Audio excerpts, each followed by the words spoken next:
আছে, দেশ গড়ার পরিকল্পনা আছে, দেশকে কিভাবে উন্নত শিখরে নিয়ে যাওয়া যায় সেই পরিকল্পনা তাহার আছে। দেখবেন ওনার ফ্যামিলি অনেক নির্যাতিত হয়েছে, ওনার দুইটা ভাই, একটা ভাই কিন্তু নির্যাতনে মারা গেছে। ওনার গর্ভধারিণী মা দিনের পর দিন, বছরের বছর নিরাপদভাবে কারারুদ্ধ হয়েছে। পয়জনিং এর মাধ্যমে তাকেও ধীরে ধীরে মৃত্যুর কোলে ঢুকলে পড়তে হয়েছে। বন্ধুরা আমার, সেই দল এই দল।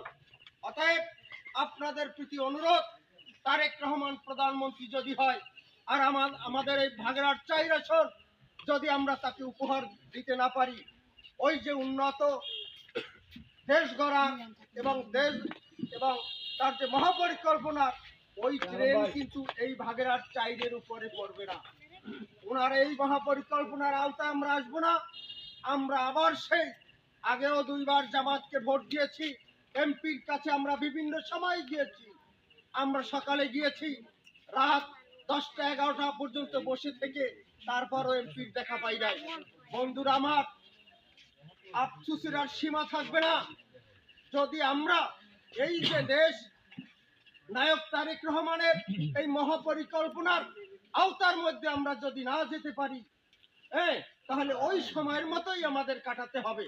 অতএব আপনাদের প্রতি আমার আকুল আবেদন, আপনার সবাই যারা বিএনপি করে, যারা বাংলাদেশ জাতীয়তাবাদী দলের ছাতার নিচের লোক, সবাই দিন রাত 24 ঘন্টা আমরা ডোর টু ডোর যাব এবং পাহারা দেব। কমিটি হয়তো করা হয়েছে, কিন্তু বন্ধুরা আমার, কমিটি করা হয়েছে যারা স্বেচ্ছায়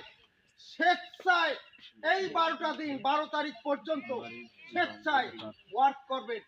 এরকম কে আছে বলে? স্বেচ্ছায় কোনো অর্থায়ন দেওয়া হবে না।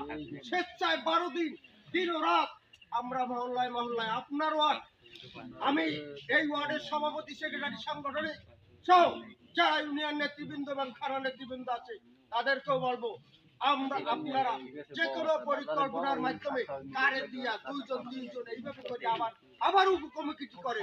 আমাদের প্রয়োজন বাড়ি টু বাড়ি, ডোর টু ডোর যাওয়া, গিয়ে আমরা হাতে পায়ে ধরবো। এবং আরেকটা কথা বলবো, বন্ধুরা আমার, একটা সরকারের আগে ছিল, এরা কিন্তু সবাই অপরাধী না।